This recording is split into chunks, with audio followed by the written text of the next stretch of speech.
اوعى تكون مستغرب ولا مندهش ان المنتخب بتاع كابتن حلمي طولان طلع بالفضيحه اللي انت شايفها النهارده من الاردن. اوعى ازعل منك والله. احنا نهزر مع بعض. ما قلنا قبل كده مليون مره، احنا ما عندناش في الكوره تخطيط بربع جنيه. منتخب كابتن حلمي طولان لسه في المؤتمر الصحفي بيقول بيشايل الليله الرئيس الرابطه يعني. بيقول ان الراجل ده ما رضيش يوقف الدوري وان كل الفرق وقفت دورياتها والمنتخبات، وانا ما حدش دعمني غير اتنين: كابتن هنا بوريده واعلامي كابتن مدحت شلبي. يا كابتن حلمي، يا سيدي انا هقول ان السبع لعيبه بتوع بيراميدز كانوا مارادونا وميسي وبيليه وبوظوا لك الدنيا. بس انت بذمتك ودينك يعني، انت رايح البطوله دي عشان اللعيبه اللي خدهم الكابتن حسام منك، وانت كنت ناوي تاخد صلاح ومرموش مثلا؟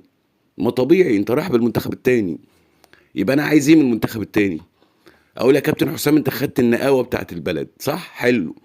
انا هاخد بقى الناس اللي هم الدرجه التانيه، اللي انا عندي بتوسم فيهم خير، ان ممكن انا بشويه احتكاك وشويه خبرات ولاعيبه رجوله ممكن ناس فينهم تاخدهم يعني. انا قلتها لكم في فيديو قبل كده، في ذمتكم ودينكم مين في المنتخب ده كله ينفع يروح المنتخب الاول في يوم من الايام؟ ولا واحد. ولاجل الامانه هو لعيب واحد بس، اكرم توفيق، لان الباك اليمين بتاع المنتخب هاني، وهاني يعني حبه فوق وحبه تحت. لكن تعالى نتكلم بما يرضي الله. المغرب رايحه في حته بعيده بسبب ايه؟ بسبب التخطيط، بسبب ناس عارفه شغلها، عارفه تعمل ايه.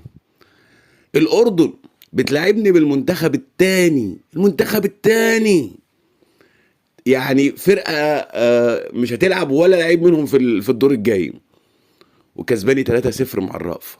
ده معناه ايه؟ ان انا ما عنديش حد بيخطط. احمد عز مع ابراهيم فايق من شويه قال جمله عجبتني قوي، قال هنتعلم امتى؟ انا اول مره اشوف واحد ما يموتش من 3 رصاصات.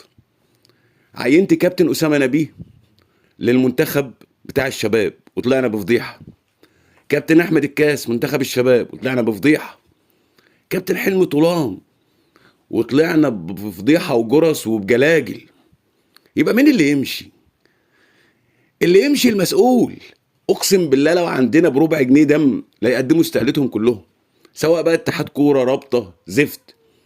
المنتخبات دي عشان تعمل حاجه كويسه لازم تكون بتخطط من تحت. الناس كتير فاكره ان اتحاد الكوره شغلته انه ينظم مباريات ودوري وكلام فارغ، مفيش كده في العالم كله. اتحاد الكوره ده شكل يعني اسلوبه ووظيفته انه يبني من تحت، يجهز قطاع ناشئين قوي، يعمل فرق منتخبات قويه من تحت، يدي فرص للاحتكاك والمباريات الوديه الكبيره وما يخافش.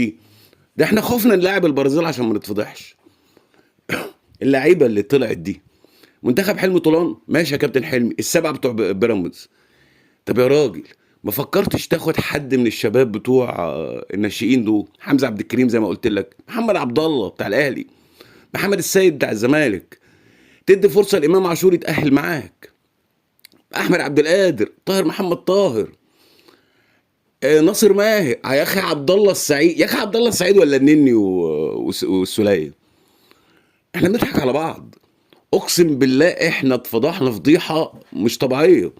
وهات لي واحد منهم هيطلع يعتذر، هات لي واحد منهم يطلع يقول ان انا غلطان وبتحمل مسؤوليه. يعني كابتن حلمي طولان ده راجل محترم، هو اللي طلع قال انا اتحمل مسؤوليه. بس انا الومك برضه يا كابتن حلمي، الومك عشان انت المفروض كنت فكرت بره الصندوق. انا مش رايح البطوله بالشويه دول اللي معايا عشان اخد البطوله، مش هاخد بطوله. ده انا كنت خدت شباب واديتهم خبرات وخليتهم يحتكوا ويلعبوا برجوله وهياكلوا النجيله، ولو اتغلبت ال3 مباريات ما حدش هيقول لك انت بتعمل ايه. لكن تاخد لي السوليه والنني، اتنين مجموعه اعمارهم 70 سنه، تاخد لي ياسين مرعي ومش عارف مين وعم محمد شريف، واخد لي ميسي ومارادونا. اقسم بالله لعيبه مع احترامي ليهم لعيبه كلهم كسر. لو في واحد في البلد دي في مسؤول في الرياضه عنده ذره احترام لنفسه كلهم يقدموا استقالتهم دلوقتي. بس اقسم بالله ما حد هيقدم استقاله، وهنفضل كده. العالم كله بيتقدم اللي احنا. العالم كله بيتطور اللحن. هنفضل طول الوقت كده ليه؟ عشان كله بيجامل في كله، كله بيعاكس في كله. كابتن حسام بيطبل ويرقص دلوقتي وفرحان انا صح وحلمي طولان غلط، ومش عارف ده بيكيت في ده وده بيكيت في ده. اقسم بالله ما يقوم لنا امه في اي حاجه بسبب الاسلوب العك اللي احنا ماشيين بيه ده. ولا حياته لن تنادي خلاص. انا نفسي بعمل الفيديو ده عشان افرغ شحنه الغضب لا اكثر ولا اقل.